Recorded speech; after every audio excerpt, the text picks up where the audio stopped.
Hello, everybody. Happy Wednesday afternoon. Hope yours is going well. We've got another Seahawks video to get to today, but first, I don't know how many subscribers I have because this video was recorded ahead of time, but shout out to all the subscribers, and special tip of the cap goes to the channel members, especially elite channel members, Y2KHA, Brendon, Mikel, Scott, Todd, Hasher for MVP, VGK Tiger 75, Salacious, Crumb, Ryguy, and Brendon Nelson's haircut. All right, we're going to move on to the next key position of need on defense for the Seattle Seahawks going into the 2021 offseason. And as of right now, that position is, without a doubt, cornerback. There's a lot of potential movement at this position for the Seahawks this offseason. Both of our projected 2020 starters are free agents. I expect us to lose at least one of them. We may lose both. And if we do lose both, we are left with guys who look like they're pretty good playing inside, playing the nickel. I like Ugo Amadi as a nickel. I think that Ryan Neal has some potential at nickel, although he's actually a free agent as well. Marquise Blair may be a good nickel. DJ Reed may be a good nickel. I like all these guys at nickel, but with the exception of maybe DJ Reed, who has shown some sparks playing outside, I don't know about our outside corners. So if we lose Shaq and Dunbar in 2021, we would probably go into the season with Trey Flowers starting at outside corner 1 and DJ Reed starting at outside corner 2. And behind them, I don't even know what we would be doing. Because like I said, a lot of our good defensive backs who can play cornerback are generally more nickel type players than they are outside corners. So if we lose both Shaq and Quentin, we need help there. And as I kind of just went over, I don't think you can do this in-house. Flowers has had a very up and down career in Seattle, and some people still like him. Some people still think he has some potential, and I don't think that's an unreasonable thought at all. But even if you like him, then what? Then you've got DJ Reed, who is much smaller than the typical outside cornerback. Now, maybe he can still do it, but you still need depth. You still need coverage for injuries, and right now we just don't have any. So in this scenario, we need help at corner. And honestly, even if we kept one or both of the starting corners, we might still want some depth. So yeah, we're going to need a little bit of outside help here, possibly no matter what, and in all certainty if we lose some of this to free agency. So let's start with taking a look at free agency to see who we could bring in. So first on the list of free agent cornerbacks this offseason would be the legend himself, future Hall of Famer, Patrick Peterson. He's going to be 31 years old. He's been on Arizona. He's been a Cardinal for a long time, and he's finally being set free, it looks like, and he's going to be looking for work elsewhere. So a lot of people have been talking about Patrick Peterson in my streams lately, so let's take a look here. All right, so last year he played in all 16 games and had 3 interceptions, 8 pass deflections. Pretty good. 61 tackles, it's all right, but not amazing. And then we go down to his coverage stats. Yeah, these last 2 years have been a bit of a struggle for Pat Pete, wouldn't you say? Played in 10 games in 2019 and gave up over 600 yards in coverage. That's a problem. And I guess he got a little better in 2020. He played in every game and only gave up a few more yards. But I'm not exactly looking at these numbers and thinking, wow, this is a guy we really need to complete our defense. This is okay, but I'm not seeing any kind of spark here that makes me think this is the missing piece to make us a Super Bowl team. And PFF would kind of agree. They've been Patrick Peterson fans for a long time, but in 2020 they gave him the very forgettable grade of 55.2. And because his reputation precedes him, his likely market cost is 3 years, 31. Okay, can we stop talking about Patrick Peterson now, seriously? Because yeah, this sucks, okay? I don't want to look at this anymore, all right? Patrick Peterson has been a great player. He's had a great career, but his best days are behind him, and his name will get him paid. So out with your Patrick Petersons, out with your Richard Shermans, get out of here with your... Oh, I actually have that in a weird order. Okay, there we go. But out of here with your AJ Bouye's, out of here with your Richard Shermans. Don't give me these guys who are past their prime and have a big name. Just, we can do better and we can spend less money doing it. So yeah, I'm going to take a hard pass on guys like that. So skipping over those guys, let's get to some guys who actually do intrigue me from the free agency class. And there are really only two. Bashaud Breeland is the first name that catches my eye. That would be a good pickup if you just want somebody who's going to be decent and can play outside for you for a year or two. You could probably get away with picking up Breeland for, I don't know, $5-6 million a year. And it's a decent investment in the position, but it's not a huge one. You don't have to sell the farm to bring in Bashaud Breeland. And you'd be getting a corner who has had a fairly decent career. Played in 11 games last year for the Chiefs. He played on the back-to-back AFC champions. 2 interceptions in each of the last 2 seasons. Pretty good work as a defensive back overall. Certainly not great or anything. He's missed a little bit of time.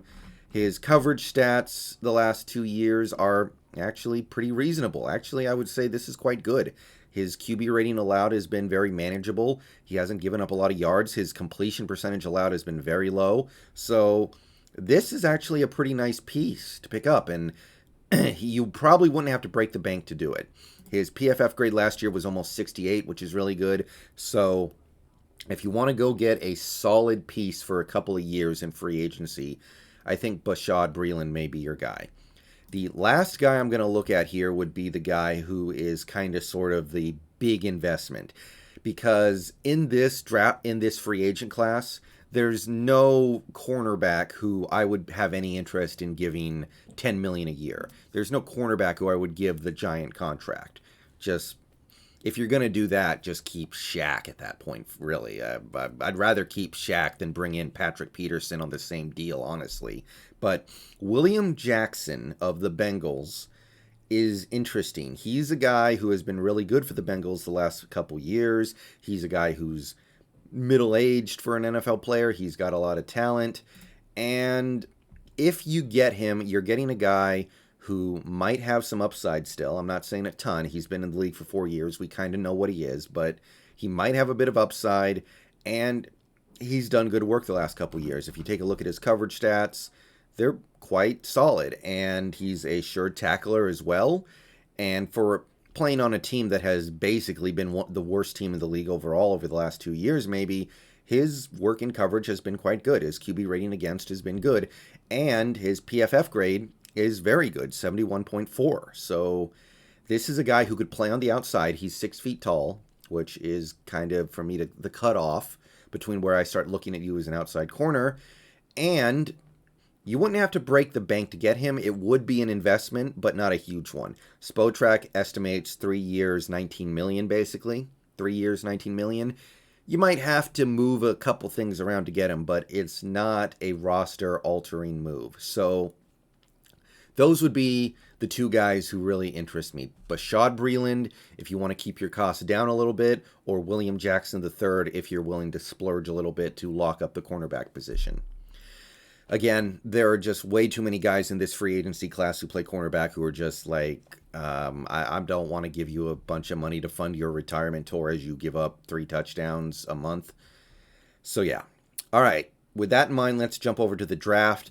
And I generally always prefer to draft cornerbacks and defensive backs because we have Pete Carroll and he should be good at that kind of stuff. He should be able to turn water into wine. If he can do anything, it's this. So let's refresh your memory on what draft picks we have, 2nd, 4th, 5th, 6th, 7th. And let's take a look at the prospects on the Draft Network. And first, we're going to experiment with the thought of what if we use our 2nd round pick on a corner? Because, hey, if we lose Shaq and we lose Dunbar, it's very reasonable. If we use our 2nd round pick on a cornerback, there are 2 guys that I like. The first guy is J.C. Horn, son of Joe Horn, the great Saints wide receiver, cornerback from South Carolina. 6'1", so he projects to be an outside corner.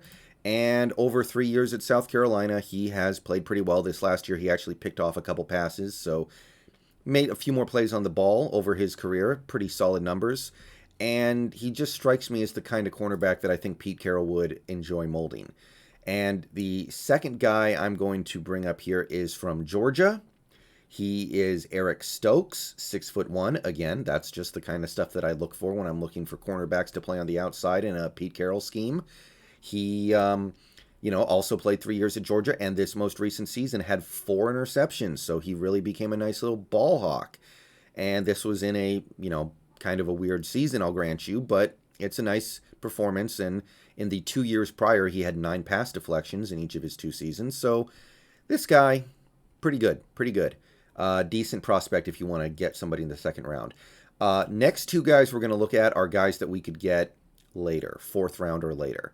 And the first name we're going to look at here is actually maybe my favorite, and it's the other Georgia cornerback, Tyson Campbell. He's 6'2", so he's got the size, and I think you could get him in the 4th round, maybe the 5th, if things shake out right.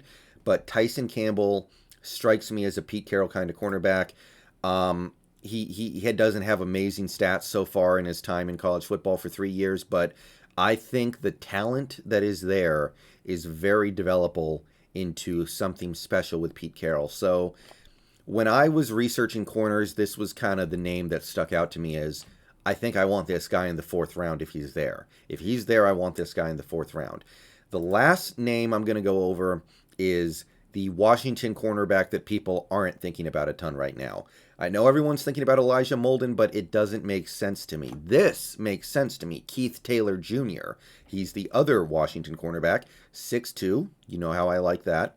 And look, he doesn't have the big splashy plays of Elijah Molden. I will grant you that. He actually does not have a single interception in his college football career, which did span 4 seasons. And, well, we barely got to see him in 2020, so who knows what he would have developed into if you had given him the chance. But I see a prospect that Carroll would really get a kick out of turning into something special. So those are the 4 guys in the draft that jumped out to me. And if we keep one of our 2 veterans, I would prefer not to spend our second round pick on a corner. But I acknowledge the possibility, and I gave you 2 good candidates. And even if we keep one or both of our veterans, then I would really like to take a cornerback in the mid-rounds here, and these 2 guys just kind of hit me. So that's my take on the cornerback position. That does it for the big and obvious needs for the Seahawks this offseason. So what we're going to do for the last week plus until free agency is loop back around and take a look at some of the less dire but still notable needs. So if you made it this far, we're getting very close to the end here. In a week, you're going to have a good idea of how I would look at addressing all the Seahawks needs. And in a couple weeks, you'll know exactly what I want this team to do. But for now, that's my look at cornerback. What do you guys think? Let me know in the comments. See you guys later in stream tonight. See you guys in the next video. Peace out. Go Hawks.